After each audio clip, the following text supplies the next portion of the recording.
Got a two-pack of shows coming today. This is your Monday recap edition of Old Man Squad Fantasy Basketball. I'm Dan Besbris. Thanks for watching, everybody. Follow on Twitter at Dan Besbris. Like, rate, subscribe. Please subscribe. And, of course, check out our title presenting, whatever you want to call it, sponsor over at FanDuel and the FanDuel Sportsbook and the Believe network of podcasts. Our second show today, for whatever that's worth, is going to be the Bubble Boys episode, where we're going to break down all the fringe players that you guys submitted. I don't know what the final number was there, but it's something like 20-something, 40-something, 50. It's like 70-ish names. The ultimate mega lightning round episode, that'll be coming up next. Today, on this one, this morning, we're just going to talk about what happened on Monday. And there was a decent amount of stuff that happened on Monday. So let's just start right in with Indiana at Detroit. Pacers are absolutely terrible. But the good news is for Indiana, they know they're terrible. And at some point, they're going to have to kind of lean into that a little bit. Number one, we mentioned Pascal Siakam as a possible buy low on yesterday's show. That looks pretty good. Benedict Mathurin came back. That's excellent news. I doubt he was dropped because he looked really good in his game and a half before getting hurt. Came back, immediately put up a big scoring line. Did not do so efficiently. But, I mean, this is first game back. So give him a day or two. I would get him fired up in their next ball game. Also of note, Isaiah Jackson back into the starting lineup again. I don't know what's going on that front on a game-to-game basis, but I do know that when Jackson gets 24 minutes or more, he can be a very effective fantasy player. And here he was in this one with 16 and 10, 3 assists, 2 steals, a block on 6 out of 7 shooting. I know it's getting old. I'm fully aware of it because it's getting annoying on my rosters. But I think you got to pick Isaiah Jackson back up again and just see what happens this time. Third time's the charm? I don't think TJ McConnell needs to be on rosters. It doesn't seem like they want to get him up into the mid-20s in minutes. I said that a week ago when he came back, that I wasn't sure. I thought his path to value was coming back before Andrew Nembhard, and he didn't do it. So, nay, I say. And I don't think you need Jarris Walker. There's not enough left for him, even though Aaron Nesmith is out. Doesn't matter. Detroit got Jalen Duren back, and boy, did they ever. 31 and 15 for Jalen Duren, who's one of the absolute breakout monsters of the season across fantasy basketball. He's number 20 this year. What an impact he's having. But they did not get Asar Thompson or Cade Cunningham back. Both of those guys remained out for this ball game, presumably because they felt like they could win it anyway, and they did. So that part worked. They've got Atlanta on the back-to-back tonight. I'm hoping those guys are back. I guess I don't know. I keep thinking they're coming back and then getting it wrong. What do? Not picking up Javonte Green. He had a really good ball game in 27 minutes, but you're not picking him up. I don't think you're picking up Ron Holland either. If Cade Cunningham misses another ball game, you can go ahead and roll with Dennis Jenkins again. I haven't done it because I keep thinking Cade is back, and then he's not. Duncan Robinson is playable while Cade and Asar Thompson are out. I don't know that he would survive the return of either one of them.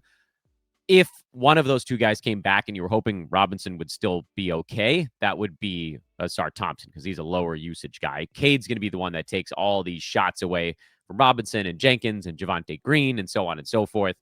But nothing you can really do about that this morning until you find out what's happening later on today. Also, Isaiah Stewart fouled out in 20 and a half minutes, but he was well on his way to a monster of a fantasy game. He had 10 points, 2 threes, and 5 blocks in 20 minutes. He's expected to play close to 30 minutes a game while Tobias Harris is out and needs to be rostered everywhere. Isaiah Stewart is putting up huge numbers when given the opportunity. He's retooled his fantasy game a little bit to be more of a shot blocker than in the past, and that's been colossal. So make sure that beef stew, as they call him, is on rosters. Because we know Tobias Harris is out for a little bit longer. The other ones you kind of have to feel out day by day. I mean, you could do it and just be ready to move on if it is no longer necessary, but I don't know. I can't tell you that on a podcast in the morning when you're going to have to be checking stuff in the afternoon. Clippers do not have Derrick Jones Jr. for a while. He was ruled out for about 6 weeks, and at this point now, we're on the, John Collins, you better do something or you're getting shot into the sun part of this story. 11 points, 7 boards for Collins. He had foul issues in the first half. And then in the second half, the Clippers were bad. And this has been happening a lot because James Harden carries the team for about 20 game minutes and then runs out of gas because he's got no help on this club because Beal's out for the year. Kawhi is dealing with this ankle thing, although he is traveling with the team. So the hope is that they'll have Kawhi back at some point on this road trip that extends through Orlando, Charlotte, Cleveland, and the Lakers. That's basically over about the next week, give or take. So they're hoping they have Kawhi back within the week.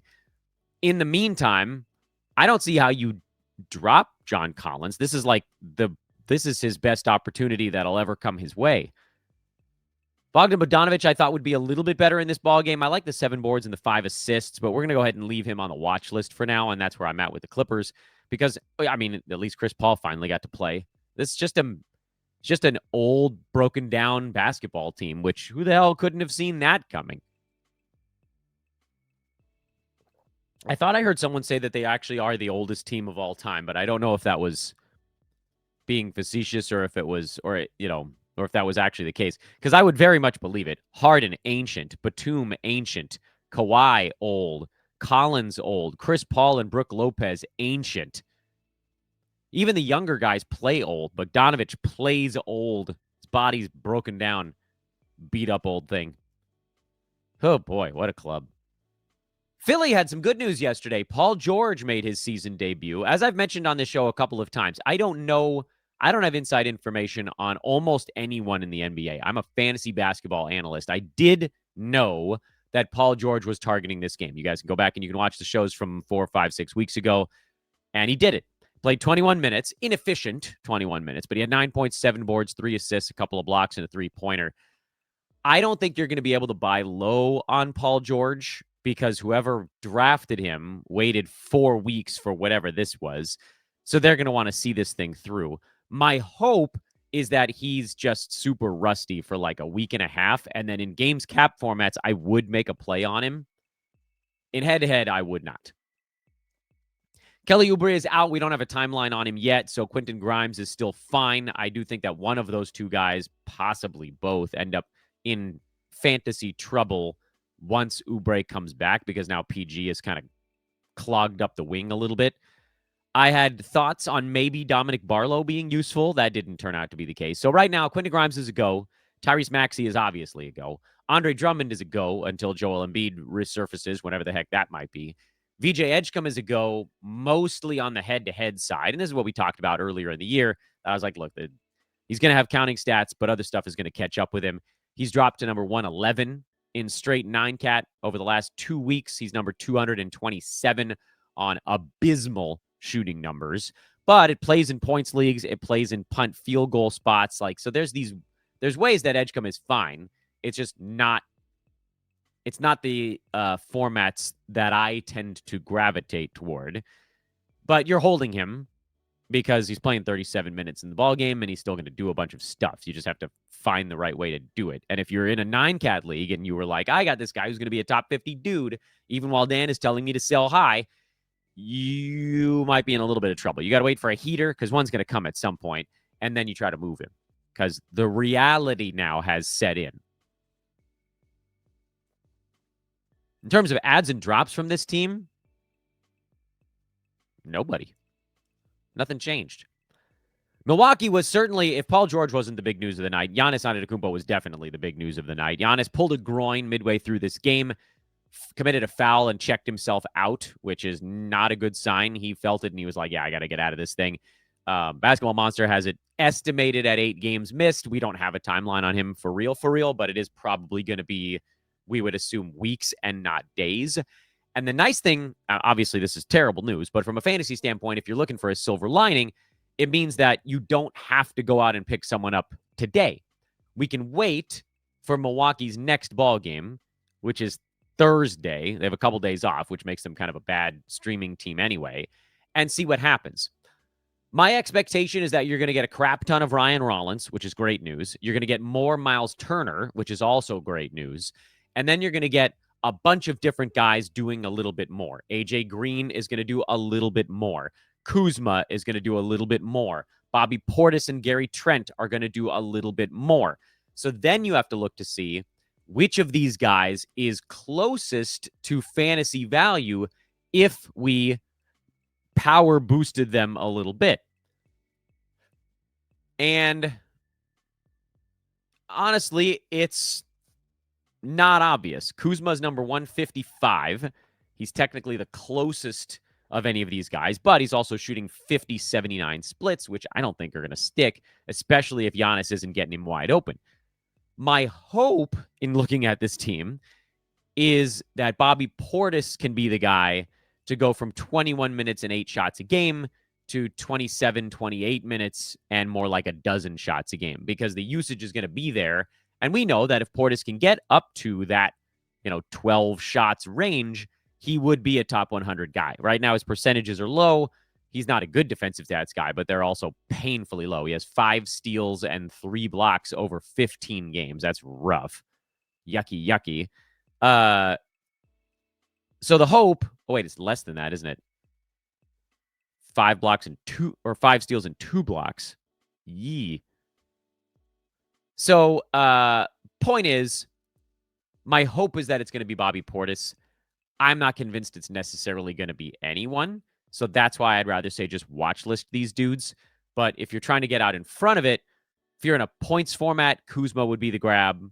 If you're in a punt build, Kuzma would be the grab. If you're in straight 9-cat, Portis would be the guy. So that's kind of that breakdown. And I'll make a little footnote to myself, the Portis Kuzma moment, if we want to come back to this one at all. Next team would be the Cleveland Cavaliers. I can't bring myself to care about them. Sam Merrill hit 6 3-pointers, and he'll get hot every once in a while, but everything else is as it was. DeAndre Hunter had foul trouble, so roll with that. That's fine. He'll be fine until Darius Garland comes back. Otherwise, nothing really changes here. Evan Mobley is a massive buy low on the miserable percentages he's on right now. He's shooting about 10% lower than expected from the field and 15% lower than expected at the free throw line. When those numbers come back, he's going to be a beast. So see if you can get Mobley on the cheap. His counting stats have been good enough that you might still not be able to buy low on him because he's still at 19, 9, and 4 with 2.8 defensive stats. But someone might be looking and wondering why he's ranked in the 60s. Percentages are why. New York. Everybody's trying to figure out who's going to do stuff with Jalen Brunson and OG Anunoby out. And I mentioned on the show and on Twitter that I thought Josh Hart was going to be the big winner there. And he had a really solid ball game. I also mentioned Deuce McBride as the guy who I would trust the most of the guard fill-ins, meaning McBride, Clarkson, or Landry Shamet. And he was better than the other ones. He took 23 shots, did McBride. That's frankly too many. But it amounted to 25 points and 4 boards with 5 3-pointers. He just doesn't have a particularly well-rounded fantasy game. Of the guards, the best fantasy game actually belongs to Landry Shamet, but I don't trust him about as far as I could throw him. And then Jordan Clarkson historically has been, punt field goal, punt defensive stats kind of gunner type guard. So that doesn't really fit into what I'm building either. I don't know that any one of those 3 guys is a must roster dude with Brunson and Anunoby out. We know OG's out for a couple of weeks. We don't really know how long it's going to be for Brunson. He might just pop back up in the next ball game for all we know, at which point all of these guys, with the exception of Josh Hart, all of these guys would go back to being pumpkins. If you must take a shot on someone, you probably go McBride just because he's out there chucking away. And if you're going to take 20 damn shots in a ball game, you're going to have some kind of fantasy value. Even if it's not optimal type value, it's something. So it's McBride among that group. But again, I don't know that you actually need to do it. Everybody always wants to know, what's the thing I have to do here? It's okay to not make a move every single day. That's all right. Miami is a rinse and repeat team right now until Tyler Hero or Bam Adebayo comes back. Khalil Ware is destroying fantasy. He's turned into a monster. And I guess, we could hope that it sticks once Bam comes back. Ware's up to number 38 on the season now per game, and he wasn't even startable before Bam got hurt. Last 6 games, I'm pretty sure he's a first rounder. Yeah, he's number 12. 13 and 13 with a 3-ball, 3.5 defensive stats, and 55% from the field. He's been crushing. Basically, no turnovers either. Norman Powell cooled off a little bit in this one. He's fine. Wiggins cooled off. He'll be fine. Davion Mitchell was better. He's also fine. Who am I forgetting? Anybody? Jaime Jaquez also cooled off. He'll be fine. You're not picking up Fontecchio or Drew Smith or Pelle Larson. You're just rolling along with the same names we've always had. So let's keep going.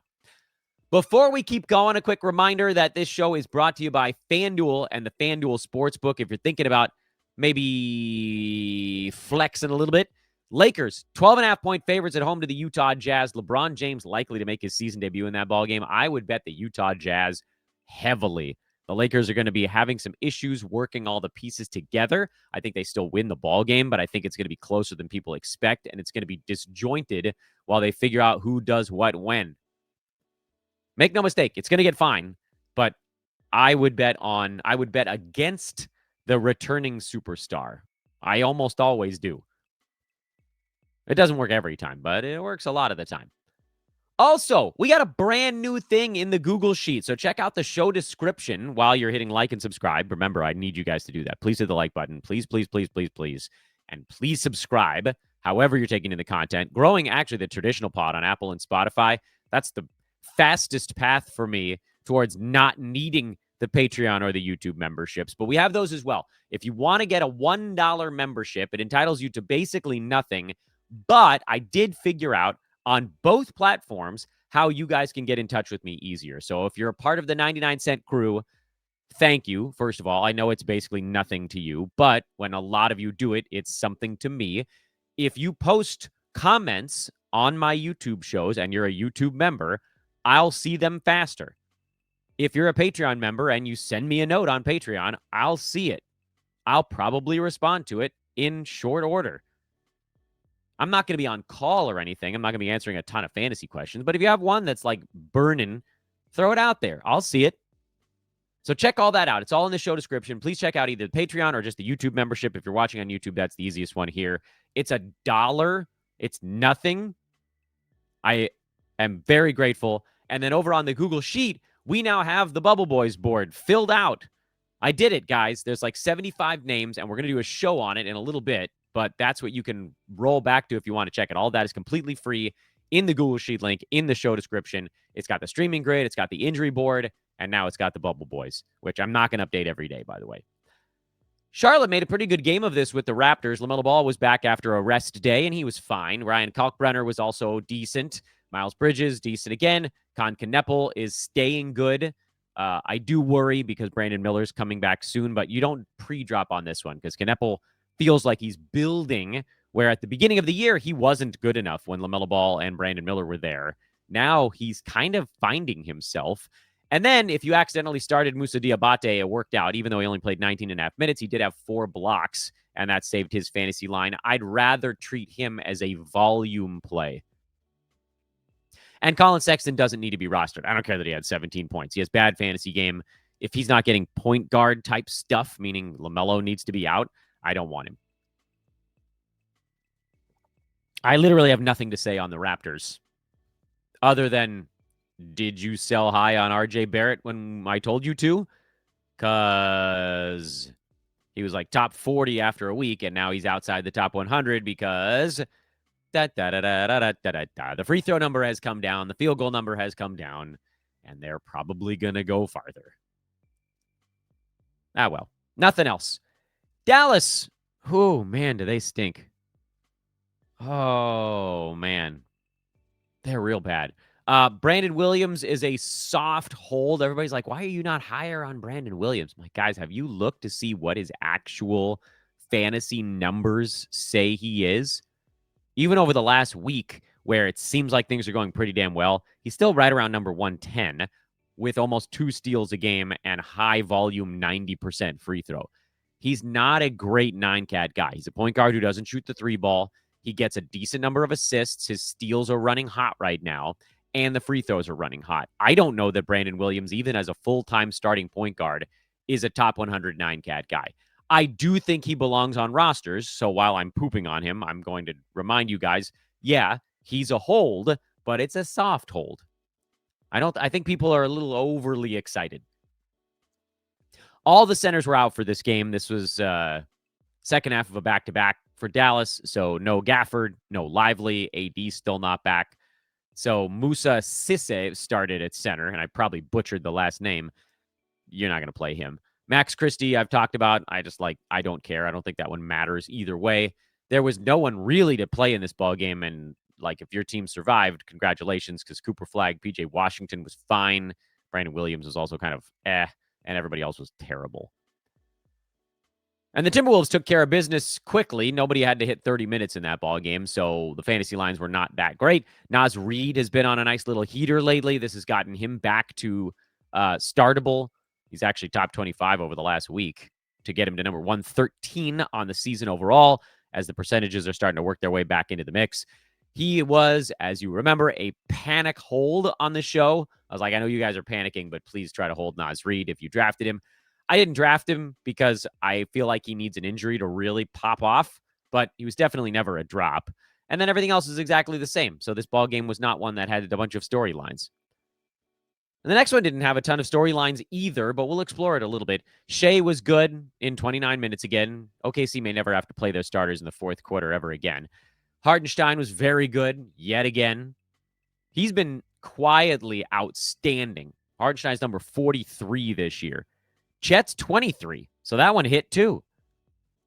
AJ Mitchell finally had a quieter ball game here. He only played 26 minutes, mostly just missed a ton of shots. I think you can probably still play him until Caruso and Aaron Wiggins come back, or if Jalen Williams, the one we care about, if that Jalen Williams actually shows up at some point.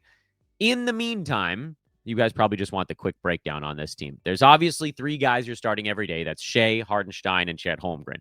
Right now, as the team is currently health constructed, I would play AJ Mitchell and not Isaiah Joe. Oh, I'll also play Cason Wallace. Sorry, I left him off the board. Cason's number 78. He's been a big-time steals guy. I mean, it's sort of the Dyson Daniels effect. There's 2.5 steals a game. He doesn't really do anything else, so he's a one-trick pony, but that is startable in most formats unless you don't need steals at all. As guys come back, I would probably start to phase out AJ Mitchell. When this team is completely healthy, it's also possible that Cason Wallace no longer gets his, but I'm not convinced of it. I don't know. There's a chance that Hartenstein might go to the bench when Jalen Williams comes back. I'm not convinced that it's going to be Cason Wallace, but if it is, then he probably slides back to more of a volume guy. Pelicans are not good. We had some really bad teams playing yesterday. At least Jeremiah Fears had 24 points. Trey Murphy at least had a fairly well-rounded line. There's just so much to be sad about for the Pels. But Trey's number 27, so he's hitting. Nobody else on this team is inside the top 170. But we need to dig a little bit deeper because there are some storylines here. First thing, let's talk Herb Jones, who's number 215 in 30 minutes a game. Yes, he's shooting very poorly from all elements of the field. I just don't think the upside is there. So I think you can drop Herb Jones, as much as people are surprised to hear me say it, because you guys know I typically like the 3-and-D guys. I don't think he's going to do it this year. Derek Queen and Yves Missy started together, which makes me wonder what the hell's going to happen when Zion comes back. But at least for right now, Derek Queen must remain on your roster. Yves Missy must not. Jeremiah Fears, I've said before, I'll say it again. Nothing changes for me there. He's a head-to-head only play because you're going to need to be punting stuff for him to make sense. He's number 170 in 9 category leagues. And over the last 2 weeks, he's number 166, but it's mostly because his turnovers are near 3 and his field goal percent is at 44. If you get rid of those, he hovers around top 100, and so then he makes some sense. And nobody else on this team is really hitting my radar. You're sitting on Jordan Poole. You're sitting on Zion, and we'll kind of see what happens when those guys come back. And the last game on the board was a fun one for whatever number of reasons. On the Chicago side, no Kobe White. He sat out the back-to-back. No Trey Jones, who sat out because he's got a lingering ankle injury. And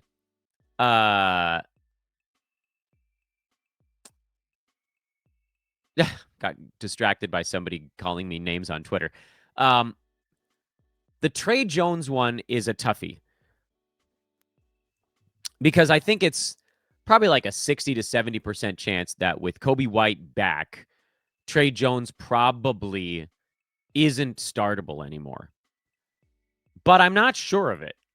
I don't think there's a guarantee that Isaac Okoro sticks in the starting lineup. I think we know that Vooch, Buzelis, Giddey, and Kobe White are going to be starters, but I don't think we know who the fifth one is. It could be Okoro, it could be Herter, it could be Dosunmu when he gets all the way healthy, or it could still be Trey Jones. And so that's why I know it sounds nuts. I'm holding Trey Jones just to see what his job looks like when both Kobe White and Trey Jones are playing at the same time. And I'm hoping that we get the answer to that within the next game. They're in Portland tomorrow. I don't know if Trey Jones is going to be back. I really hope he is. I know Kobe White's going to be playing in that ball game. And so I'd love to get that data point. But as great as Trey Jones was, I can't drop him if there's a chance he might still get in the high 20s in minutes. He has enough wiggle room on that. He's playing 30 minutes a game filling in for Kobe White. Yes, I get it. He's number 55, though. So he could conceivably take a 10 to 15% hit and still be a top 100 guy. I don't know if it's going to be the case. I'm telling you right now, I don't know the answer to this question, but I really need to know before I cut this guy that's been a fifth rounder for me so far this year. I can't cut him without knowing. Dosunmu and Herter, those guys are in real trouble when everybody's healthy. That I know for sure. But again, if someone remains out, you might still have a path to it. Like, let's say that Trey Jones is still out, even if Kobe White comes back, you might still be able to play Kevin Herter. I don't know. Odds are you don't have to. Like, Herter's been pretty good so far this year, actually. He's number 85, but I don't think he's getting 11 shots and shooting 50% as the team gets right. So what do you do? Dosunmu, you probably don't need to hold. Herter, I don't think you're going to kick yourself if you let go of him early. Like, you're not going to miss out on a big old ball game. But again, with Trey Jones, I'd like to see him play at least one game alongside Kobe White and just see what he does. It might be a mess. We might immediately learn that it's time to dump him. But I got to know first. And then for Denver, Cam Johnson came back way faster than expected. And I have to admit, I really wasn't all that happy about it because I was like, oh, God, I got to go watch Cam Johnson suck it up again. And he was good. For the first time all year, Cam Johnson was good. Listen, I'm not going to get my hopes too high. This is his 12th ball game, and it was his first good one in 12 tries. But it was encouraging. He got 12 shots up. He made 5 threes. He had 19 points, 4 boards, and 3 assists, and he just looked like he was slightly involved. Yes, it helps that they were playing a Chicago Bulls team that cannot guard me on a basketball court. So there were ample opportunities. Jokic took 27 shots, Jamal Murray 22, Aaron Gordon 18, and there were still a dozen shots left over for Cam Johnson. But it's a sign of life, if nothing else. And yeah, I know Christian Braun was out, so this might be a scenario where when the team gets fully healthy, we go right back into everybody kind of having some trouble there. Peyton Watson played 34 minutes and only took 4 shots, so that meant that Cam was like, oh, good, at least I get my dozen. But it's something. It's something. And he is, like, you'd never know it from looking at the numbers so far this year. He's so much better than Tim Hardaway Jr. on a basketball court. Cam Johnson is a decent defender. Bruce Brown is always going to be a threat in all of this stuff, but with Christian Braun out, this game at least makes my plea to hold on to Cam Johnson, which I know has been the hardest damn thing on earth. Very, very, very hard. So you hang on. We'll see what happens in the next one. Peyton Watson, okay, I don't like the 4 shots. I thought that he would do a little bit more there. I thought he would grab more than 3 rebounds. Mostly the Peyton Watson upside is defensive stats, so we did get those. And I still think he's probably playable, filling in for Christian Braun. But we saw it last year when Watson dropped into the lineup. He was hovering just outside the top 100 because he's not a great foul shooter. and he's not super involved. And so if the defensive stats aren't there for a day or two, his rank is going to fall right through the bottom of the floor of the building. So he's barely a play, but really more of like a defensive stats streamer. Something, hey, news on the Nuggets. Not every day, but we got something this time. Thanks for watching, everybody. We're going to roll right back around and record my 70-some-odd player Ultra Mega Lightning Round show. That's coming up here right after a brief respite for my voice. In the meantime, thank you guys again. Please follow on Twitter at Dan Besbris. I can't believe this. I know that this is equally inconsequential and also kind of fun. I am 152 Twitter followers away from 30,000. That's so weird. I can't believe that that's a thing. And yet, now I kind of want it. So please follow over on Twitter. Subscribe however you're taking in the content. That's a really, really, really, really big one because Twitter doesn't pay anything. Twitter's just about where I can like take people and show them what I'm doing. The podcast ads on YouTube and more specifically on the traditional feed. That's where we can get to our goal the fastest. And of course, if you have 99 cents and you want slightly better access to me, consider a membership. I am extraordinarily grateful to all of you that have done it. If you ever miss that 99 cents, cancel. Seriously. What did we mostly talk about on today's show? Isaiah Jackson, Isaiah Stewart, Bobby Portis, Kyle Kuzma with the Giannis stuff, Deuce McBride, Mavericks, Brandon Williams stuff, and then the unbelievably difficult hold that is Cam Johnson finally being slightly better for one night. All right, we'll see you guys in like an hour. I'm going to come right back around and do another show before you guys know it. That's my goal. I want that next one to be up before you finish watching this one. Probably can't do it that fast.